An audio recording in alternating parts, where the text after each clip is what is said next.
Hi, my name's Christy. This is officially Christy, and you've found my channel. That's amazing. Welcome. This channel welcomes everybody that would love to help other people because that's my main aim in life these days. It's my purpose. Um, I'm on a recovery journey from substance abuse, coming up to 3 years, and I would love to share some stories that I found by anonymous authors with you that helped me along my recovery journey. And I hope you enjoy them. There'll be a series of 35 stories in total, and I'd love to hear your comments about the stories in the comments. And if you want to share it with a friend, that would be really appreciated. The first story, I didn't know what was wrong with me. I grew up as an awkward girl, very shy and unsure of myself. It felt like I'd struggled through my childhood years living in my alcoholic home and family. It was like I never received the instructions on how to live life, which everyone around me seemed to do so easily.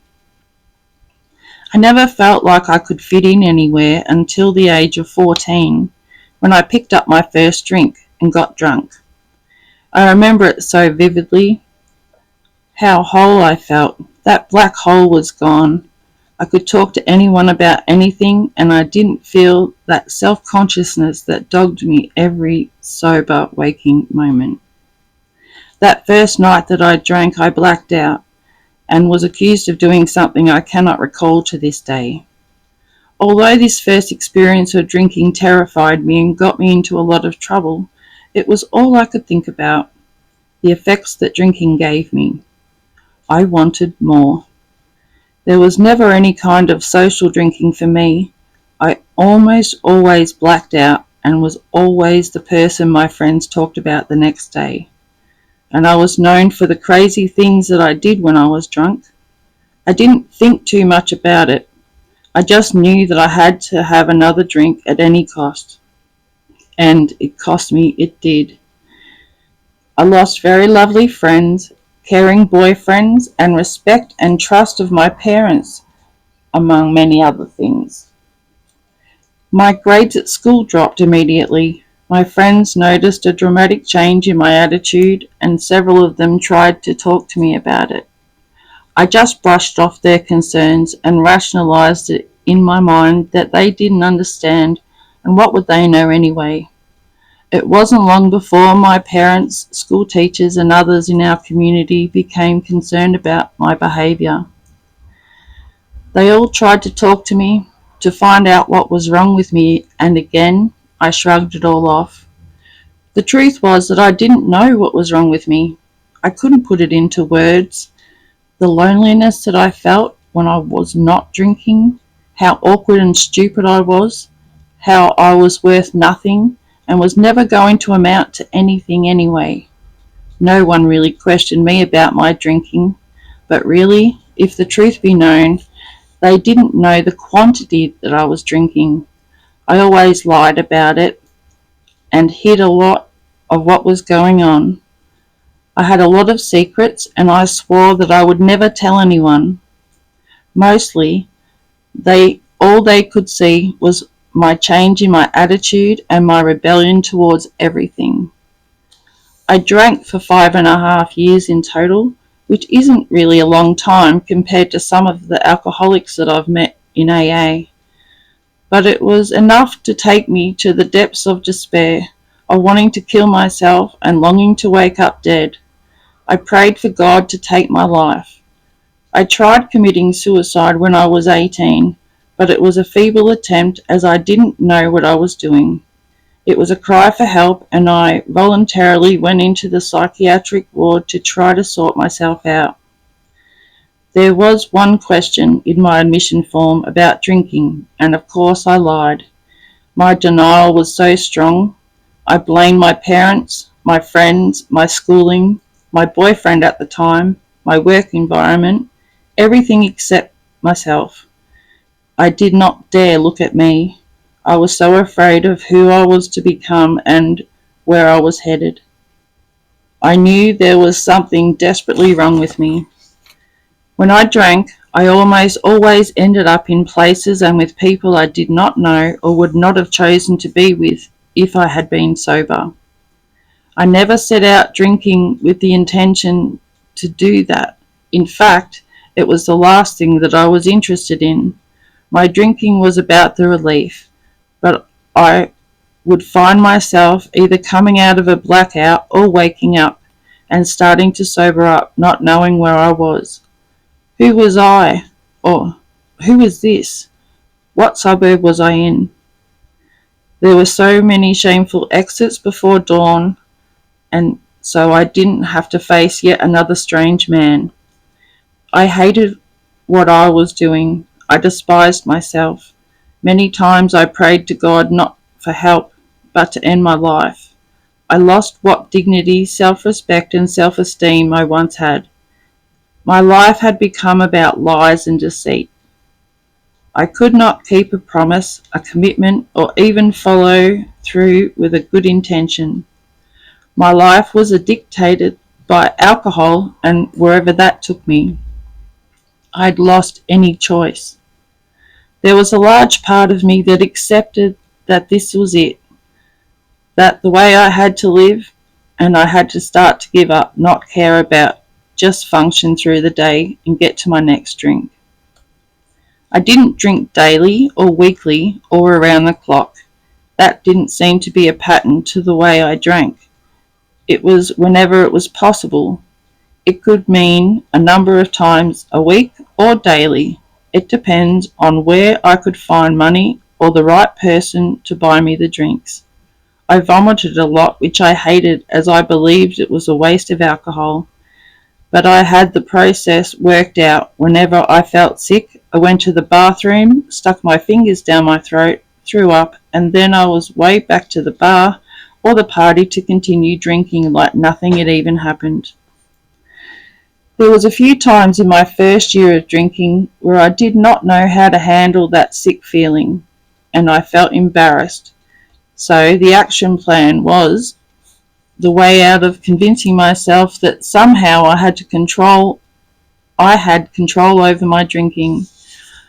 I now know that I vomited so much because my body was poisoned and wanted to get rid of the alcohol, but it didn't stop me. I never took that morning drink because I knew that that's what alcoholics did. I craved it so much after being drunk, but I tried to keep control. They told me after I came to AA that if I drank past midnight, it was considered morning drinking. I drank with desperation.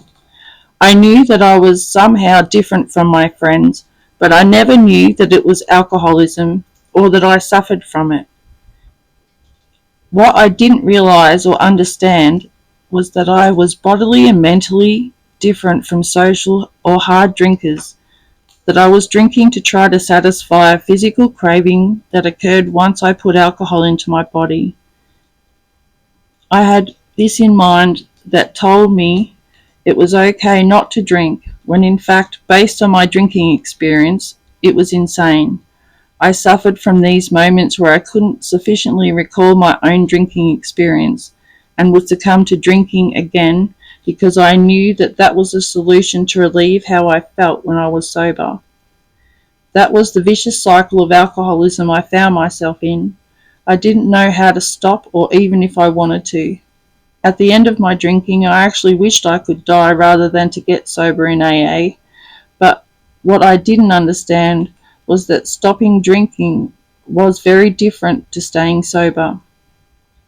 I stopped drinking a lot but never stayed sober, and that's where AA came into it for me. AA has taught me how to live sober. Just before I came through the doors of Alcoholics Anonymous at the age of 19, I found myself trying to work out a way to kill myself properly this time. After yet another horrendous drinking episode, feeling truly hopeless, I begged God I didn't really believe in to help me this time. The next thought in my mind was, I think I'm an alcoholic and I need to call my auntie who's a member. I did, and she took me to my first meetings. and the denial kicked back in and about being a real alcoholic. Perhaps I did have a bit of a drinking problem. I was really unsure though. I sat at the back of the meeting and picked all the differences in the people that spoke. I was afraid. Thank God I was desperate. I was willing to listen in spite of hating AA.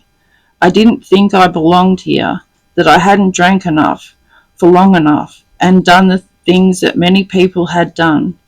Come on, I was 19, surely too young to be here. I really believed that I had some more drinking to do and that I'd come back when I was like 40, like I had that choice.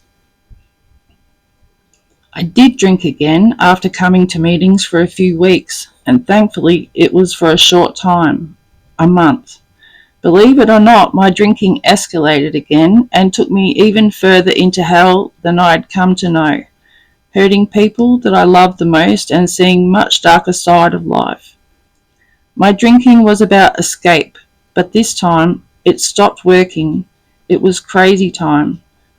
I have never known such blackness in all my life as I did in the last few days of my drinking. It was with absolute surrender and with no place left to go that I crept back into the rooms of AA, not believing for one moment that it could work for me or that one day at a time, up until this point, 17 years down the track, I would not take another drink. I was to learn to live sober through the 12 steps of Alcoholics Anonymous and would be taken to a whole new way of life. In all honesty, if I had any choice about the beginning, I would not have chosen sobriety. All I could think about was how I felt when I was not drinking. Fearful, lonely, resentful, ashamed, restless, and wanting to die. That didn't change because I came to AA meetings. I struggled being in my own skin without a drink. I really felt like I had lost my best friend. I could not sit still, look people in the eye, or even talk to anyone. It was so hard, and some days I held on by a fine thread of hope. I wanted to drink so badly, but here I was, through the grace of God, listening to these sober people. I hated them, yet I counted the hours until the next meeting. They gave me their phone numbers and encouraged me to call. I thought they were weird and wanted something from me. I was afraid of them. In spite of all of this, I was going to meetings once or twice a day and 3 times a week on weekends, even though I really didn't think I would stay sober. I really wanted to believe what they said, that I could live a sober life like them. They gave me so much hope, and little by little I wanted sobriety more than I wanted to drink. In the beginning, my longing to get drunk was about 49%, and my longing to stay sober was about 51%. But those AA members told me that's all I needed. In meetings, I felt so confused by the AA language as at times it seemed to be contradicting itself. I hung my head in shame and fear, thinking that I was going to have to drink again. I didn't belong. I was up and down for a long time, but whether I qualified for an AA membership, and the AA old-timers kept talking to me about our third tradition, where it states, in short form, that the only requirement for AA membership is the desire to stop drinking. I knew in my heart at least I had that. It became my chant inside of my head for those days and hours when I wanted to drink. I got myself a sponsor because that was what was suggested as well. One of the groups I really liked, which became my home group, offered temporary sponsorship for 30 days. It appealed to me, as I just knew that I wasn't last long without a drink. So it wasn't a big commitment anyway. A woman I had met had phoned me a week beforehand to invite me to an AA function, as she knew I was struggling. It impressed me so much that she even cared, so I went and then asked her to sponsor me. That amazing woman was my sponsor for the first 2 years of sobriety, and I will always be grateful for all the things that she gave me. I was crazy, going out of my mind, and my sponsor encouraged me to call her. I did it from anywhere, mostly phone boxes, not knowing what to say or even how to describe what was going on in my head.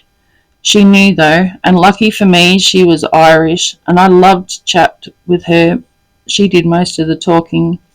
She spoke with such an enthusiasm for AA and the program of recovery and the 12 steps, and think that I was to have any relief like I did when I was drinking, I would need to do them.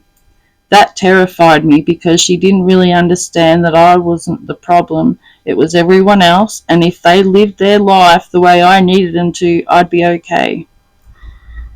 But it's attraction for sure in AA. So I was taken by her and her happiness and her joy of living a sober life. I started to follow her guidance. She started me working on the steps, and before I knew it, I was writing an inventory, sharing it with her, and all of a sudden, way out of the blue, I discovered that I had defected I had defects of character and amends I needed to make. It wasn't their fault after all. She kept on encouraging me to move to the next step, and then we were at step 12, and she was saying I needed to start working with other alcoholics. Through this whole process, I was so afraid. I was afraid I would drink if I didn't do it. I was afraid that what I would uncover if I did. Fear did not leave me because I stopped drinking, but through the meetings and the amazing examples I saw of people trying to live sober. I was given enough hope to continue.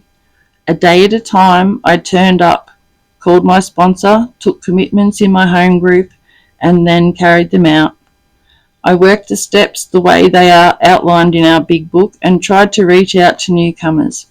They told me by working the program, I would be given a relationship with a power greater than myself who will stand between me and a drink, a power I never ever had in my drinking.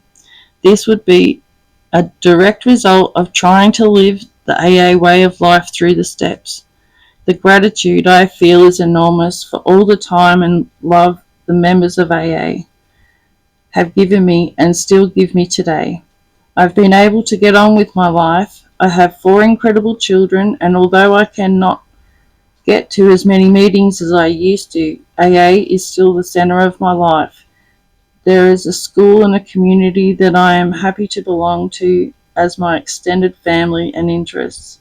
I'm able to take the principles of the program into my daily life. I have learnt that I can do anything provided it's God's will for me, and I'm prepared to do the work required. A true partnership indeed. Never once did I go to God in my drinking and ask how to be of service to my fellows. It just didn't cross my mind. I was self-centered and self-seeking always. Now I try to bring into my life an element of being helpful towards others and towards God. Sometimes my efforts felt poor, not good enough, and I have found myself struggling through what life has presented me, but I do not want to drink today, and haven't felt that way in many years. I have inner peace, and what has surpassed all my expectations. I can have all that as much as I want as long as I follow this simple program.